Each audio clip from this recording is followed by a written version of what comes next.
Қайырлы күн достар. Менің Тараз қаласы әкімінің көшпелі қоғамдық қабылдауына келдік. Міне Тараз қаласы әкімінің көшпелі қоғамдық қабылдауы. Мына отырған, артында отырған гидро, мына отырған дом гармошка. Дом гармошка дейді. Бұл Сатпаевада. Сол Сатпаевадағы гармошкаға қоғамдық қабылдауға міне ат басын бұрадық. Міне жолдың бойы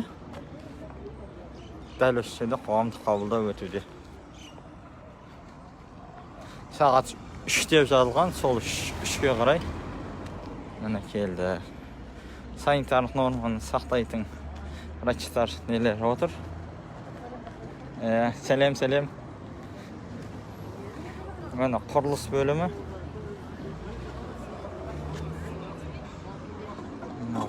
Құрылыс бөлімі. Кәсіпкерлік, өнеркәсіп бөлімі. Сәлем, қалайсыз? Деп сәлем айтып қойық. Ауыл шаруашылық бөлімі. Дархан, жағдайың қалай? Рахмет, жақсы. Агентстводан кейін білім алып, магистратура оқыдың ғой агентствоның несінде? АПА дейді ма, не дейді олардың негізі? Жоқ, АПА демейді. Ол жерде Қазақстан Республикасы президент жанындағы мемлекеттік басқару академиясы. Академияда. Мемлекеттік басқару академиясы. Мемлекеттік басқару академиясынан кейін елге оралған бірде-бір мемлекеттік қызметші. О жақтан қайтып келу мемлекеттік қызметшілердің мұң және жыр. Сирек көрініс. Сирек көрініс. Сол еліміздің орталығында қалып кетеді. Келгісі келмейді. Сол елге оралған мен ауыл шаруашылық бөлімінің қазір басшы отқан Дархан деген жігіт, жас жігіт, былай айтқанда өте бұрыннан осы елге қызмет етіп жүрген жігіттердің бірі. Все, дәке, іске сәт. Берекелеріңізбен.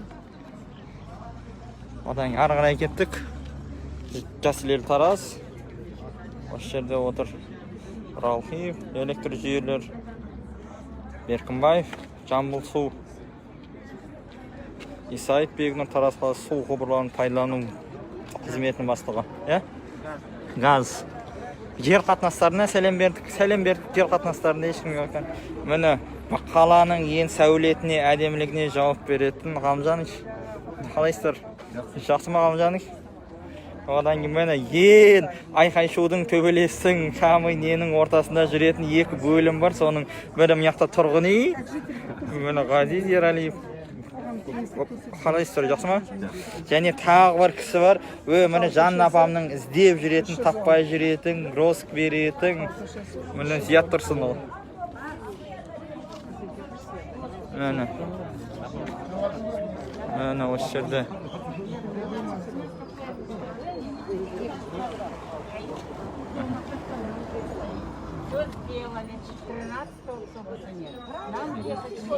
Он үшінші автобус керек дейді.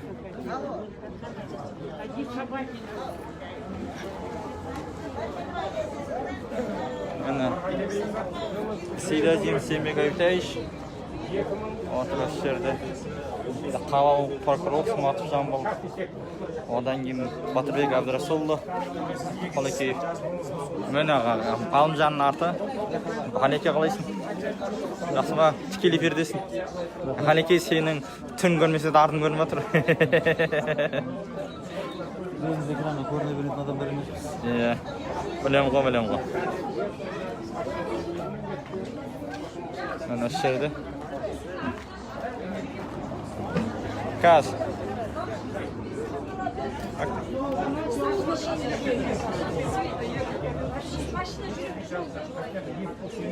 Аспартта беріп болмай ма деп сізге жалған хат. Сізде хат берді ма, сізге бермеді ма білмеймін. Бұл мәселе шетіп берсеңіздер. 26-17 машина. Кезінде жүрді де? Қазір жүріп жатыр. Жаныма жүріп жатыр, тас жолмен шаң бір құрасып, ауылда елдер ғылымшат етіп жатыр. Транспорт көбейіп кетіп жатыр.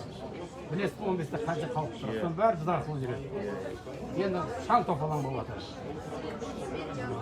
Осыны шешсеңіз, жол мәселесі. Екіншісі, анау 15 микрорайонға былтыр бәленбай мың талепті. Ол талдың иесі туын үкіметтің дүниесі ақшасы көші шаттырмай сонымен түсінбеді. Былтыр әкімге мың сұрақ түссе, әкімге мың сұрақ түссе, соның 800-900 жұмысын әкімге азаматқа. Сондықтан жұмыс қиын ол. Сол жұмыс істейді? Жоқ, өйтіп болмайды. Сіз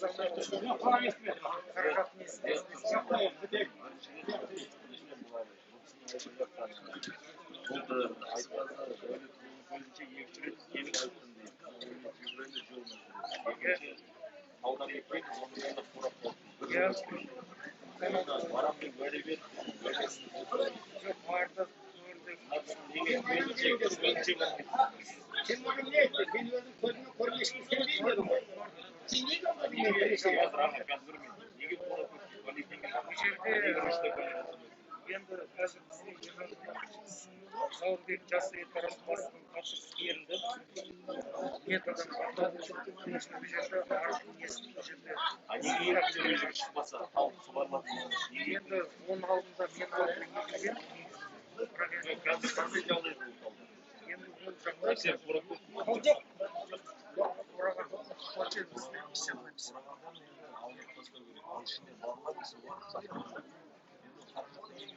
жазылмас енді біріншіден қазір интенсивный біз қазір енді уақыт өтті, бірақ бізде тал мәселесі көтерілген кезде сол талдарды біз жамаған сізге жеңіп береміз. Біз оны протокол без егілмейді.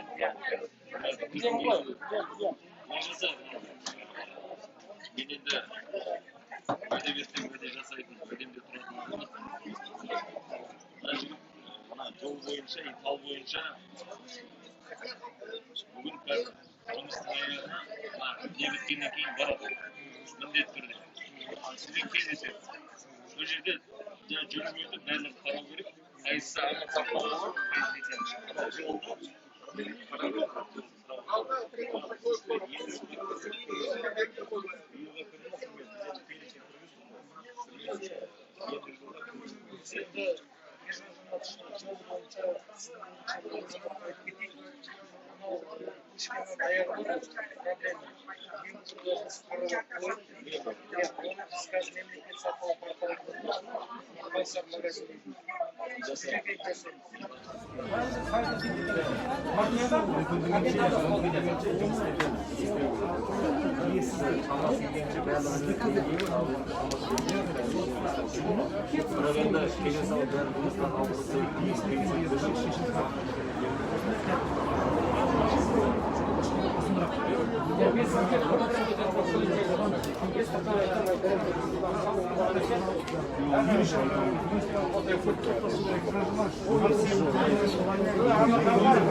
Вот нашему Акиму вот надо все рассказать, показать. У нас есть человек, который с нас страдает.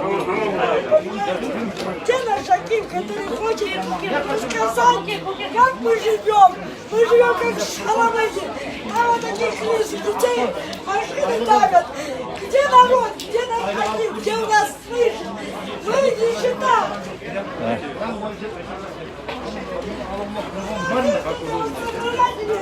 Народ должен знать, говорить. У нас вот такие собаки, вот такие добрые. Я хожу вот так вот, почиваю, я выживаю. Потому что там у нас детей. Я буду кричать, понимаете, все. Они вот слышат нас.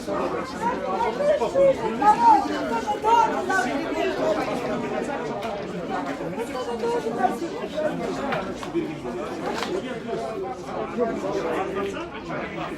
әкімдік уже шешім қабылдап мемлекет тарапынан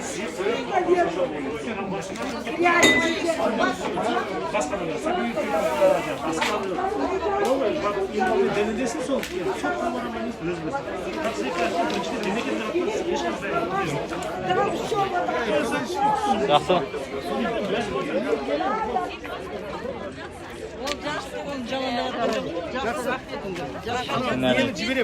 Асаттан қалай? Әмірханмен бірге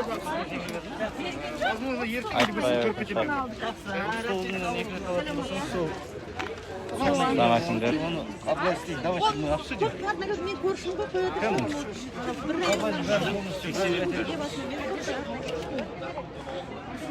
Тараз қаласы әлеуметтік бағдарламалар жөнінде жұмыспен қамту бөлімі, халықты жұмыспен қамту орталығы.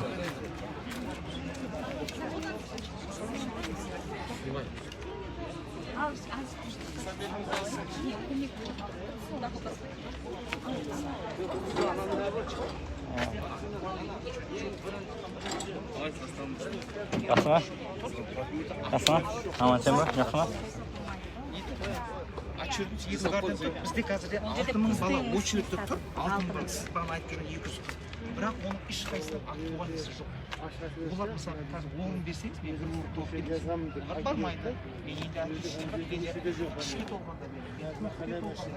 Или мен вообще беремін, мен кезінде бір жасарға қол асадым, уже бізге керегі жоқ. Ол не актуаль. Банктерге тып-тыныш. Банктер тып-тыныш. Банктерге сұрақ жоқ сияқты. Жалба жоқ қой банктерге.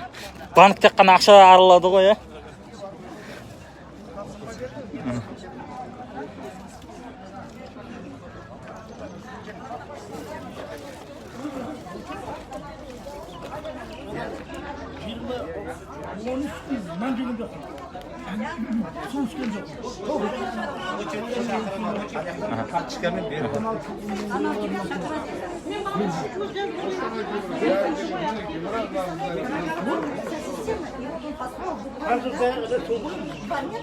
КамАЗы ездят. Он строит это.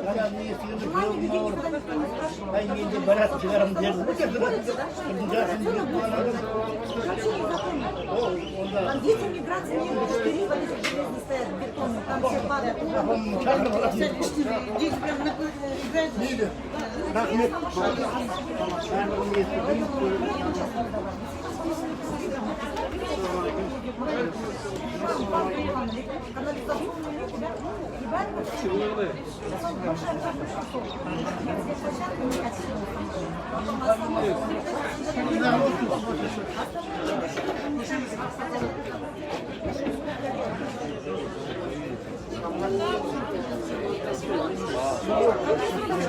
Полицияны полиция қабылдай ма?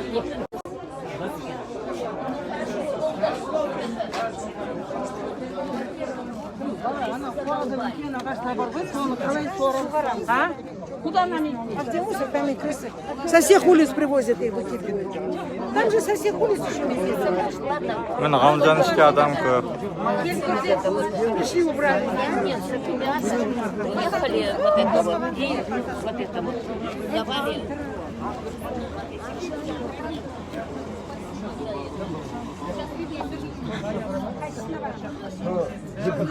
Жоқ, мен сіздің аулаңыздағы двор, темір, ол негізі келгенде сіздер оны істеген кезде қабылдап алдыңыздар бәріңіз тексердіңіз ба? Жоқ, енді сол подряд салған кезде де ол кезде сіздер қабылдамауларыңыз керек еді. Ол енді мынау жарамайды деп.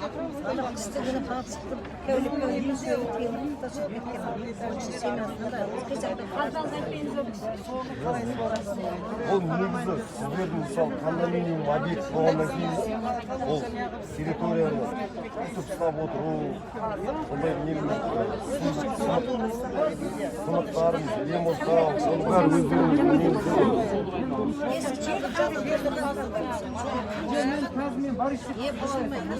Олар енгізеді, шарт-шарттан, меқа болады, меқа болмайды. Сосын бар енгізсіз, сосын бар заявка алып.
Sidahmet görüyoruz. Anam ata bak. Ata. Oldu.